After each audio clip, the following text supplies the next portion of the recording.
Paul Newey starting his hand off, hoping to get unstuck with ace-jack offsuit. You know Kirk is definitely back as we see a call. Queen 9. Let's go.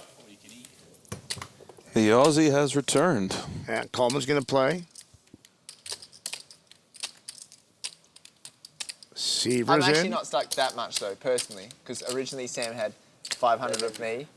Yeah, cheers So for that, buddy. 43 and a half. And Trickett defends his big blind with a couple of boats, Nick. We are playing 400, 800 in a retro hand from the super high roller cash game in 2015 in the PokerGo studio.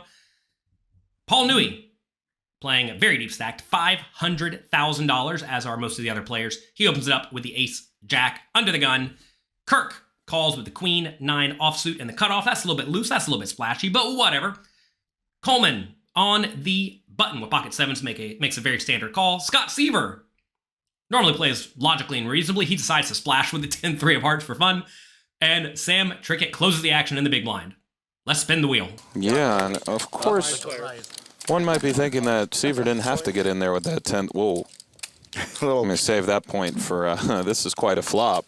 Set over set. Middle for Colman, bottom for Trickett. Someone lost a big pot? It wasn't that big. I'm ready for a... Are you a short? How'd you get so short? Colman proceeding with caution. Elects to just call the flop, which I think is a good play. Flop comes 8-7-4, 2 diamonds. That gives Trickett bottom set. That gives Colman middle set, and everybody else nothing. Trickett makes an interesting play of betting. He puts in $6,000 into the $14,000 pot, which I actually think is okay. When you're playing very multi-way, especially on a board where you don't really expect someone to bet because 8-7-4 just nails the small blind and big blind calling ranges, I think leading makes a lot of sense with your hands that are almost always good but are vulnerable. And that's going to be 2 pairs and sets, right? Also, the nice thing about bottom set is that when you have bottom set, you don't block your opponents from having top pairs or top 2 pairs. So this is an excellent hand to lead, and he does. I don't think leading's mandatory, and if people are going to be calling with queen 9 offsuit in the cutoff, then it becomes better to bet or better to check because they're going to have a lot of random hands that connect with this board that more tight ranges may not. But whatever, he leads. Over around to Colman, who opts to just call, and I don't mind the call, but I think playing this deep stack, it's probably fine to go ahead and put in a raise, especially against someone like Trickett, who is known to be kind of loose and splashy and aggressive, because I think Trickett's going to be leading here with more than just sets and 2 pairs. I think he's going to have a lot of draws. And if you put in a medium raise to like $20,000 over a $6,000 bet, playing 500,000 deep, or however it is deep they're playing, Trickett's going to feel pretty inclined to call, and you're going to be able to extract a lot of value. Also, if you make it 20 and then Trickett re-raises to any reasonable amount, you can call because you either have the best hand by a mile or you have the best draw by a mile with your full house draw. I do realize Trickett could have the nuts. A lot of people won't lead with the nuts, though. So I think this is a spot where I probably would have put in a raise playing super deep stacked. Whatever, though. Colman calls. Maybe he thinks Trickett's range is just so trashy that he really wants to keep him in the pot. And maybe he thinks that if he raises, Trickett will get out of the way with all sorts of junk, which would be bad. Really, Colman's strategy depends a ton on what he thinks of Trickett's range. And as Trickett's range contains more hands that are just dead, then obviously Colman should be way more inclined to call. What'd you say? Turn is the ace of hearts. That's what I have. That's interesting. And I think we're going to see Trickett bet again into Dan most of the time. You can bet with someone. Yep. And from there, now Dan has a real decision whether to call or raise. There's merits to both. There were 2 If you know you're up against 3 4s, of course you would love to raise. But what if Trickett's betting again with a hand like Queen 8 suited? Or at least one. At least. Or even Jack 10, not of diamonds. Just a very aggro play. You also want to leave him in. Turn is the ace of hearts, which is to some extent a blank, because normally the ace should connect well with at least one of the 2 players, but in this scenario, neither player is going to float the flop with stuff like ace king unless it's ace king of diamonds, right? So this is a situation where most of Trickett's range that would have bet the flop is either still a draw that doesn't mind fold equity, or it's two pair that's almost always good. So I think Trickett can reasonably continue betting this situation pretty frequently, and he does. He goes for a big, chunky 22,000 bet into the 26,000 pot, and I like this. This is a spot where he's essentially saying, I am very polarized. I either have the nuts or I have a draw. Hopefully I'm putting you in a guessing game. This time he is not, though, because Colman has middle set, and he is not going anywhere.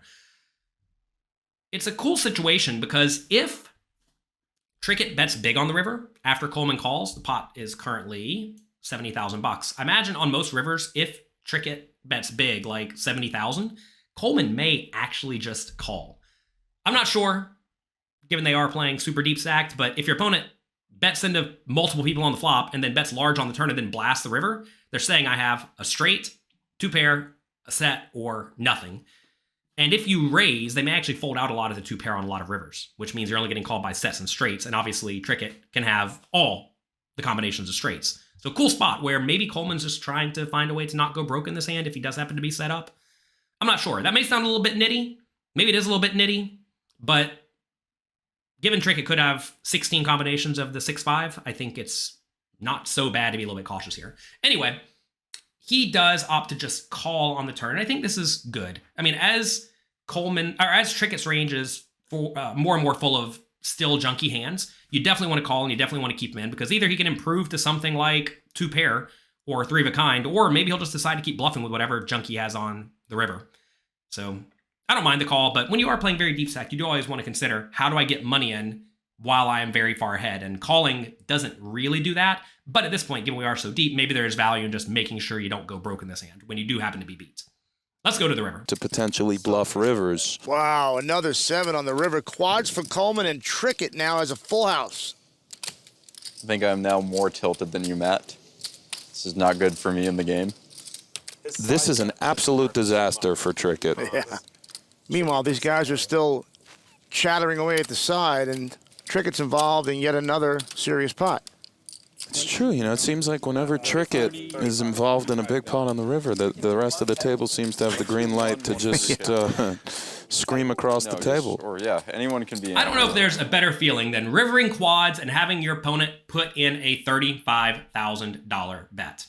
What I want to know is that given we are $420,000 behind, how much would you raise to? Would you raise to 100,000, 210,000, or all of it? 420,000 facing this 35,000 bet. Let me know in the comment section below. This is an interesting spot because when the board contains 2 7s, it's very likely that Colman has something like Ace-7 suited or 8-7 suited. Those are hands that all make a whole lot of sense. They would obviously raise the river, right? So I don't think you can go egregiously big in this situation, like all in. However, I do think you should go pretty big because if Trickett has a set of 4s or a set of 8s, he's just going to call, right? Also, if he has 6-5, he may decide to call. So I think you probably want to go pretty big in the spot. The only time you'd want to go smaller to like 100 is if you think Trickett will fold out a straight to an all-in, I'm sorry, to a 210,000 raise, or if you think Trickett will make kind of a tight fold with something like Ace-8 if he happens to have it, or if you think he'll fold a straight to a 210,000 raise. Look, I don't think Trickett's really the folding type. If you give him a full house or a straight here, I just think he's going to call. So if his calling range of any raise is going to be straights and full houses and nothing else, then you want to go pretty big. The problem with going all in here is that he may actually start folding out full houses and straights to the shove, but I think if you go 210, he's probably just going to have to find a call. Let's see what Colman does. That would be really good for the game, because whoever loses is going to be very tilted. And it's so funny the things that steam him up, too. And Trickett is about to be very tilted, too, because it's going to be really hard to get away from this hand for him. Because the way the hand played, Colman can have so many draws, 9-10, diamonds. Well, now he's going to see how cold this deck was to him. It's a really rough river for Trickett. What happened on this hand? Yeah. Yeah, I was gonna call like any amount. Well, you also had much better hand than I thought you The would way I have. played. Yeah. Did you have fours?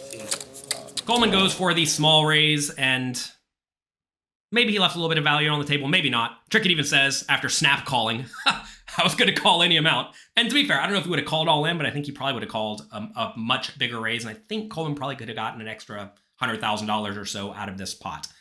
That's going to be it for today. If you enjoyed today's video, do me a favor, click the like and subscribe buttons down below. Also, I have another fun hand queued up for you next, where Tom Dwan and Garrett Adelstein battle it out with quads versus a straight. Make sure you check it out. Good luck, have fun, make the most of your opportunities, and when you get quads, I hope you get maximum value.